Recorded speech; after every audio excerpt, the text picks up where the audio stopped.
पद्मशाली शिक्षण संस्था संचलित विडी घरकुल भागातील मातोश्री जनाबाई बिटला प्रशालेत शैक्षणिक साहित्याचे वाटप करण्यात आले। प्रसिद्ध उद्योजक पराग बेत यांच्या वतीनं त्यांचे आई वडील कैलासवासी वासुदेव बेत व कैलासवासी सरस्वती बेत यांच्या स्मरणार्थ प्रशालेतील गरजू व होतकरू विद्यार्थ्यांना शैक्षणिक साहित्याचे वाटप करण्यात आले। यावेळी डॉक्टर स्नेहल बेत, पवन बेत व कुचन प्रशालेच्या पर्यवेक्षिका प्रणिता सामल यांची प्रमुख उपस्थिती होती। पद्मशाली शिक्षण संस्थेचे शालेय समिती अध्यक्ष विजयकुमार गुल्लापल्ली यांनी कार्यक्रमाचे अध्यक्षस्थान भूषविले। प्रारंभी दीप प्रज्वलनाने कार्यक्रमाची सुरुवात करण्यात आली। प्रशालेच्या मुख्याध्यापिका शारदा गोरट्याल यांनी उपस्थितांचे स्वागत व कार्यक्रमाची प्रस्तावना केली। त्यांनी आपल्या प्रास्ताविकातून बेत परिवाराकडून राबविण्यात येत असलेल्या या स्तुत्य उपक्रमाबद्दल त्यांचे अभिनंदन केले। त्याचबरोबर प्रशालेतील विविध उपक्रमांची माहिती दिली। पवन बेत यांनी आपल्या मनोगतातून खूप शिका, मोठे व्हा व आपल्या आईवडिलांचे स्वप्न पूर्ण करा असा संदेश दिला। कार्यक्रमाचे सूत्रसंचालन अभिष भानप यांनी केले तर निर्मला शिंदे यांनी उपस्थितांचे आभार मानले। पद्मशाली शिक्षण संस्थेमध्ये अनेक वर्षांपासून आपल्यासारख्या गरजू आणि होतकरू विद्यार्थ्यांना दरवर्षी त्यांच्याकडून मदतीचा हात लागत असतो। न मागताच त्यांच्याकडून मदतीचा हात दरवर्षी येत असतो। गेल्याही वर्षी आपल्या प्रशालेतील विद्यार्थ्यांना वह्यांचं वाटप झालेलं होतं। त्यावेळेस ते इथे उपस्थित नव्हते, पण यावेळेस त्या या ठिकाणी उपस्थित आहेत, त्याबद्दल आम्हाला सर्वांनाच तो आनंद आहे। मी सांगू इच्छिते की या प्रशालेमध्ये आपल्या या विडी घरकुल भागातील विडी कामगार आणि यंत्रमाग कामगारांचे पाल्य या ठिकाणी शिक्षण घेत आहेत।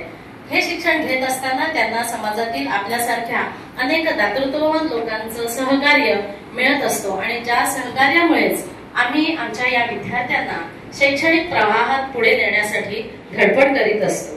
मला सांगायला आनंद होईल की गेल्या 9 वर्षापासून आपल्या प्रशालेचा इयत्ता 10वीचा निकाल हा 100% लागत आहे आणि यावर्षी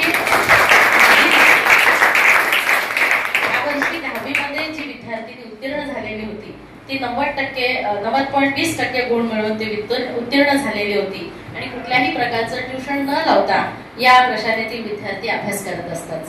कारण या भागामध्ये आपण जर पाहिलं तर एक तर त्यांच्या घरामध्ये शैक्षणिक वातावरण नसतं, दुसरं म्हणजे त्यांना सगळं साहित्य, अभ्यासाला पूरक असं साहित्य त्यांच्याकडे उपलब्ध नसतं। अशा प्रतिकूल परिस्थितीमध्ये सुद्धा विद्यार्थ्यांना शिकवण्याची त्यांच्या आई वडिलांची धडपड आणि या विद्यार्थ्यांना शिकण्याची त्यांची इच्छा आणि मेहनत यांच्या आधारावर आम्ही त्यांना पुढे घेऊन जाण्याचा प्रयत्न करत असतो। आज आम्ही या परिस्थितीत आहोत की आम्ही फुलाची पाकळी म्हणून तुमच्यापर्यंत ही मदत पोहोचू शकतो आणि त्यासाठी सामल मॅडमचे पण आभार। कारण बऱ्याच जणांना मदत करायची इच्छा असते, पण आजचं युग हे असं झालंय की कशावर विश्वास ठेवायचा आणि कशावर विश्वास ठेवायचा नाही याला काही सीमा नाही। त्यामुळं गरज करणारे म्हणजे मदत करणारे पेक्षा खरंच ज्यांना गरज आहे ते ओळखणं खूप कठीण झालं। मग तेव्हा चर्चेनंतर असं कळलं की मग आपण करायचीच आहे तर मग आपल्याच समाजाला का नको, आपल्याच गावातील विद्यार्थ्यांना का नको। त्यामुळे मग आपण पद्मशाली शिक्षण संस्थेचीच निवड केली आणि त्यातून हा एक छोटासा उपक्रम सुरू झाला।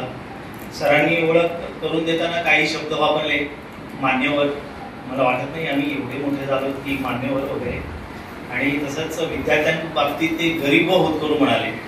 तर मला वाटतं गरीब व होतकरू म्हणण्यापेक्षा आपण गरजू, हुशार आणि होतकरू हा शब्द या पुढे